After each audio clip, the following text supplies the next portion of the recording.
Hi friends, welcome to my channel, and this is part 3 of VCP Data Center Virtualization 2023 video.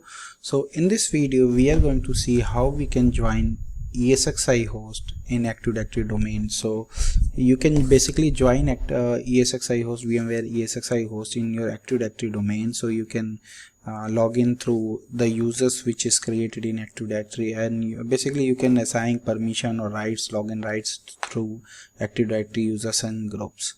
So in last video, part 2, we have gone through how to install ESXi host on virtual machine. Same way you can do the installation on physical machine. So also we did the basic configuration part. So if you missed that part, I recommend you to go and watch the part number 2 where we did the ESXi installation and post installation configuration task. So let's get started and join the VMware ESXi host in Active Directory domain. So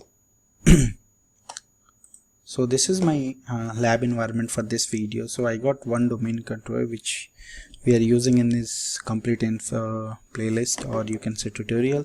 So Win2K22 DC01 DC0, which is my domain controller, and DNS server for labs and so on .lan, and we got two ESXi hosts, ESXi1 and 2. I'm going to show you both, join the both ESXi hosts in domain. So let's get started. So this is my ESXi1, this is my ESXi2, and I got two more ESXi hosts. So what we are going to do, let's go in a browser and go to ESXi1. So here currently you have only one account you can use to log into ESXi host, which is root. So now if you want to allow login through your Active Directory, so you need to join machine in the Active Directory domain. So to join machine in Active Directory domain, you need to click on manage and go to basically here security and users, and then click on authentication. Now you will see Active Directory is enabled, status is no. So you need to click on join domain and put your domain name like labs and so on .lan, and then put your user ID name, so administrator in my case, and I'm going to type my password. So just click on join domain. So you will see here that join domain is successful, the host was successfully joined in domain labs and so on. So this is good. Now you will see here Active Directory enabled, yes, domain membership status is okay, and then domain name, this is good. And now if you want to verify same, you can go here within your Active Directory, and if you go to your default folder where the computers are coming after joining domain, you will see ESXi-01 is now here, and you can see the description also, ESXi-01 labs and so on. So you will see here this is name is unknown and all these information. Membership, you can see this is domain computer, location and other information. If you wish to update, you can update. So same thing I'm going to do it on ESXi2. So ESXi-02 labs and so on, and here HTTPS, and just wanted to make sure show you the process is same if you want to join machine in domain.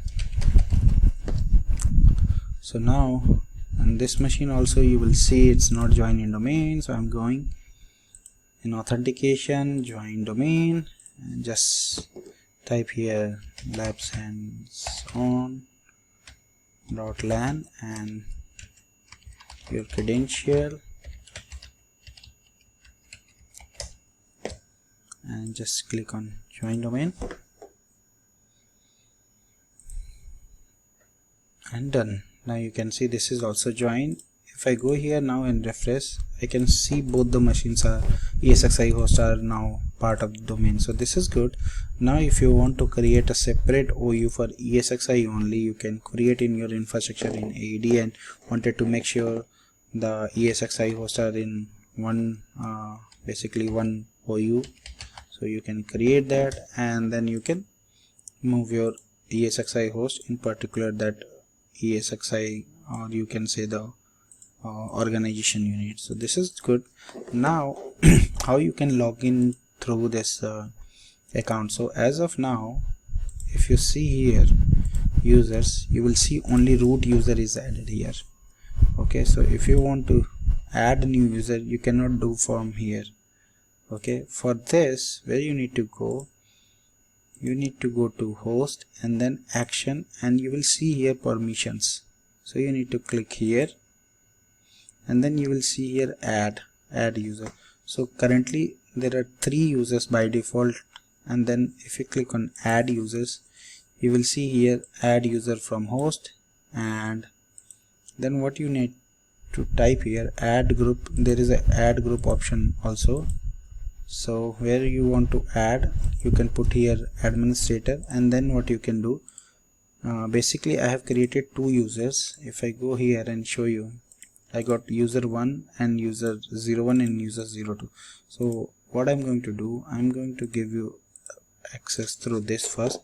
So users 01 at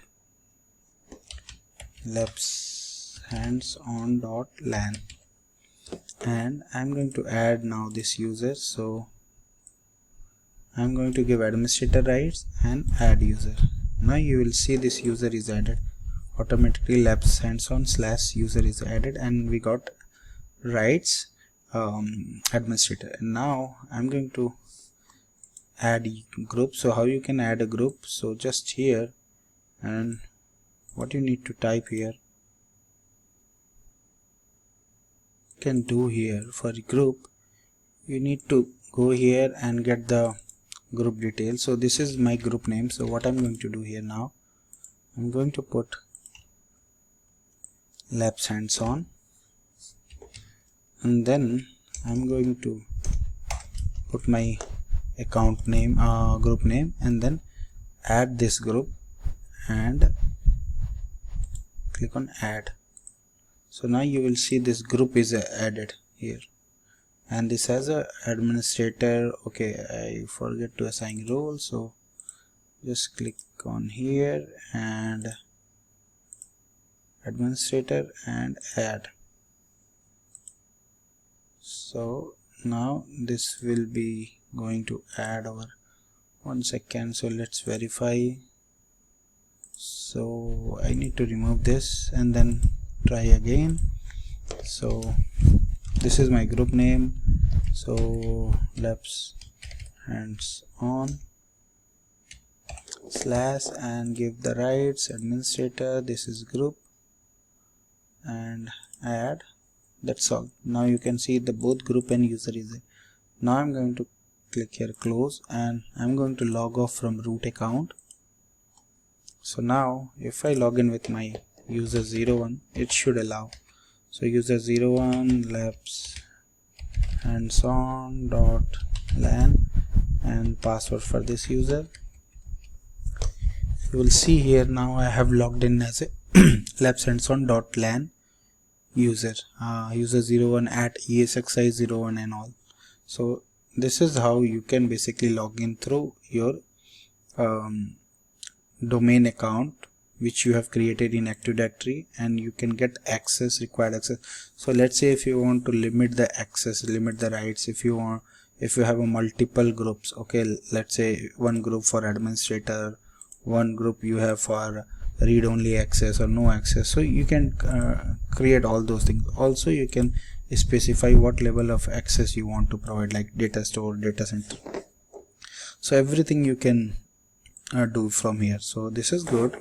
Now if you see here, we have added only user 01 and we added one group which is a ESXi admin. So ESXi admin having both user 1 and user 2. So now we'll try to log in with user 2 and verify if user 2 is able to log in, because it's getting basically permissions through group. So user 02 and then labs hands-on.lan and then password for this account. So you can see user 02 is also able to log in. So one user we have given direct access through user, and second user we have given through basically permission given through this security group. So now ideally we can remove this user 01, so it should be fine because rights are permissions are coming from ESXi-admin group, so this is good.